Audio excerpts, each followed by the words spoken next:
Hey guys, Mac Garage again, and today guys, papakita ko sa inyo or magpapalit tayo ng rail bushing dito sa Honda Civic 98 model. So, I think from 91 hanggang 2000 or sa CRB Gen 1, parehas lang din to. So, sundan nyo to guys, yung video to para pag nagkaroon kayo ng problema dun sa bushing na yan is madaling-madali nyong mapapalitan. Okay, so DIY tayo guys. So hindi ko na to guys tanggalin yung brake nya.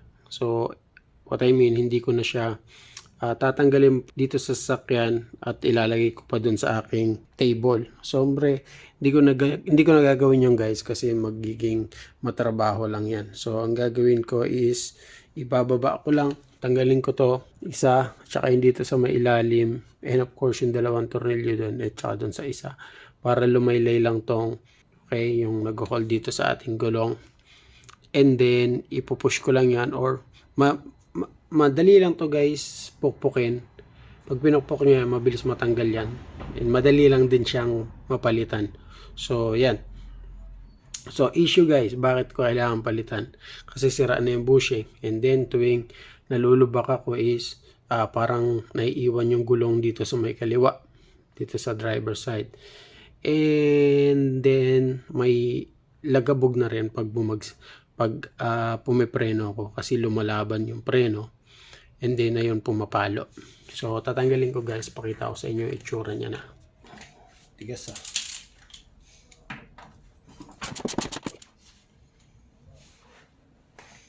So second, itong isa 14mm din. So bugaran nyo muna guys lahat ng WD-40 para hindi kayo masyadong mahirapan.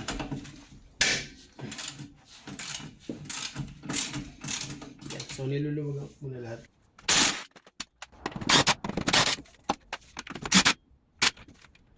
So guys, hindi na necessary kung tatanggalin nyo itong buong to. Kahit isa lang yung tanggalin yung side, ito man or ayun.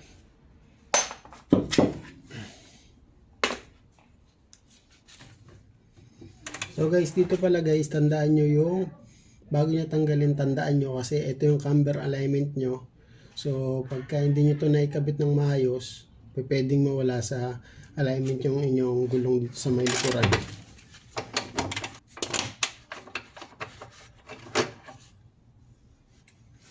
Okay. Then itong 10mm guys na nag-hold handbrake.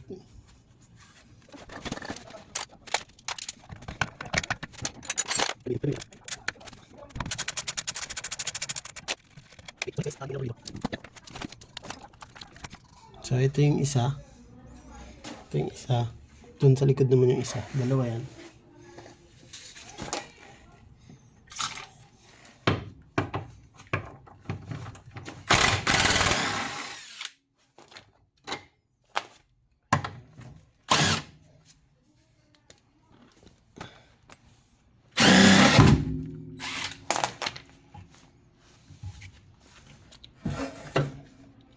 Okay guys. So ito yung papalitan natin. So nakita nyo, tanggal na siya guys. Okay. So bibili tayo ng materyales kasi kailangan ko rin bumili ng brake pad kasi yung brake pad ko. So kung nandito na guys kayo, tinitingnan nyo na, may gagawin na kayo dito sa may likod, i-check nyo na isa-isa yung mga dapat check. Like example, itong brake drum. So kailangan nyo i-open yan. Medyo matigas lang, pukpukin nyo lang ng hammer, ma-open nyo na yan. Then may kita nyo na to, may kita nyo na yung loob siyempre. So ayan, katulad nito is budbud na siya, although meron pa naman, pero sobrang nipis na guys. So kailangan na natin palitan. So tatanggalin natin guys, lagyan muna natin siya ng WD-40. So pagtanggal guys, i-push natin to palabas dito. So before nyo gawin yan, alamin nyo muna kung saan yung mahaba. Sa labas ba yung mahaba o sa loob? So yun natin yung may kita. Okay. So yan. So bali yung mahaba doon sa loob. Ito guys, itong mahabang to, nakaganyan sa loob, bali siya. Okay, so kahit magkabaliktad dyan, walang problema. Basta yung mahaba, ayun yung tandaan. Sa loob guys, kasi baka may kabit nyo, yan, tanggal na naman kayo nyo.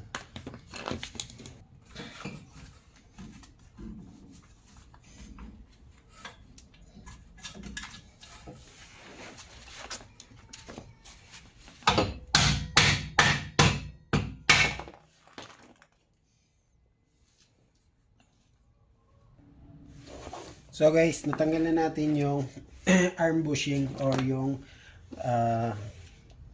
trail bushing. So kakabit na natin guys. So remember again guys, yung mahabang lalagyan ng tornilyo is nasa loob dapat. So ganyan lang din pagpasok niyan. Okay. Make sure nyo lang guys na magpapantay ito dito sa pinakagitna niya. Okay. Yan.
Okay.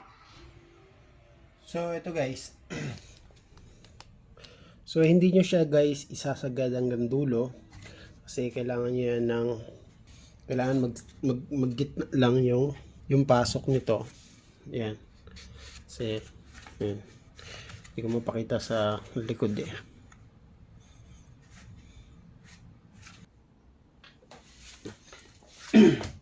So installation na tayo. Unahin natin yung balikin dito.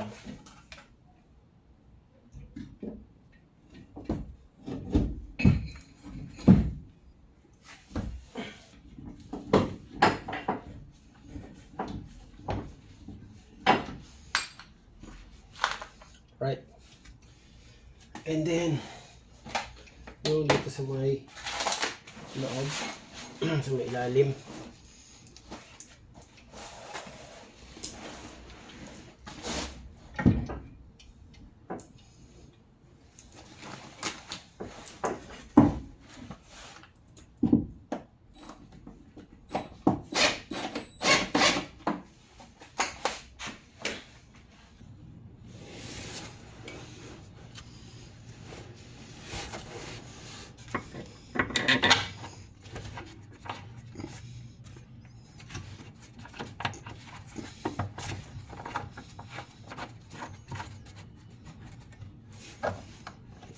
So wag niyo munang higpitan lahat guys. Ikabit niyo muna lahat ng mga dapat ikabit para pag magkakabit niyo na yung ibang tornilyo, hindi kayo mahihirapan kasi medyo magkakaroon pa siya ng play. Kasi kailangan niyo guys, kailangan nito may play pa siya. Tulad nito. Ayan. Okay. So medyo bago pa to kasi napalitan ko to last 5 months na rin. So far okay pa naman siya. Linis lang natin para magbaga ulit.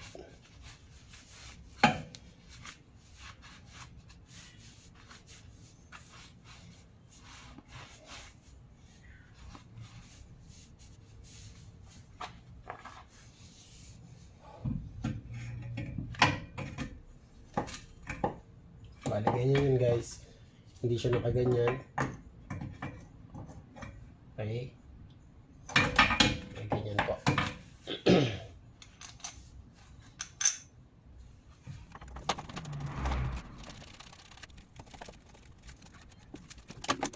Okay.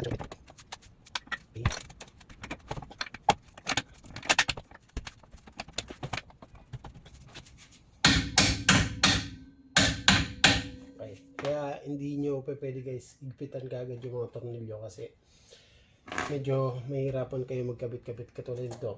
Medyo may play pa siya. So, naitutwist ko yung bolt niya.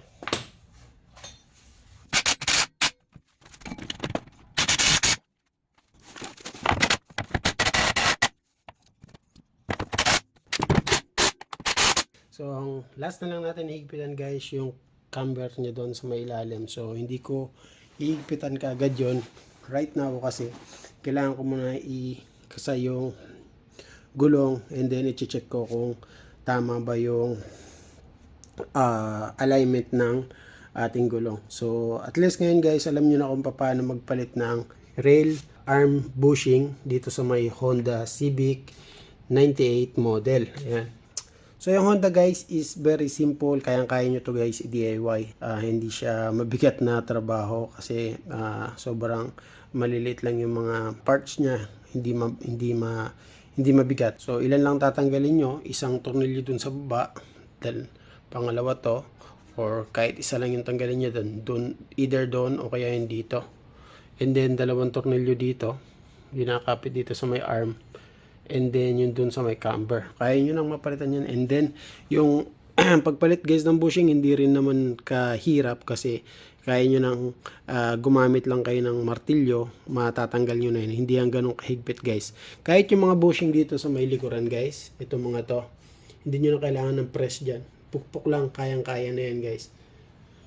So, ayun. Hanggang dito na lang guys and we'll see you again with my next video. So, yun. Bye for now guys.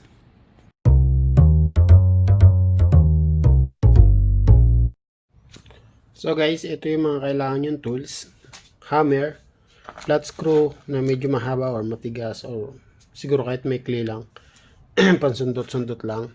And then itong ratchet, okay, extension, 12mm na back wrench or socket, walang problema. And 14mm, yung pinaka main na gagamitin nyo sa lahat ng tornilyo dito. And then itong 17 na yung nag-hold dito sa may arm, sa control arm natin, sa rail arm.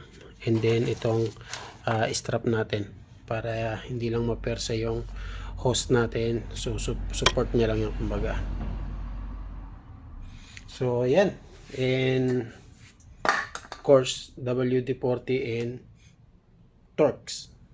And andyan dyan na rin yung mga jack of course. It's ayan na yung no-cut siyempre. Kung meron naman kayong impact wrench, mas mainam, mas mapapabilis yung inyong trabaho. So, yan.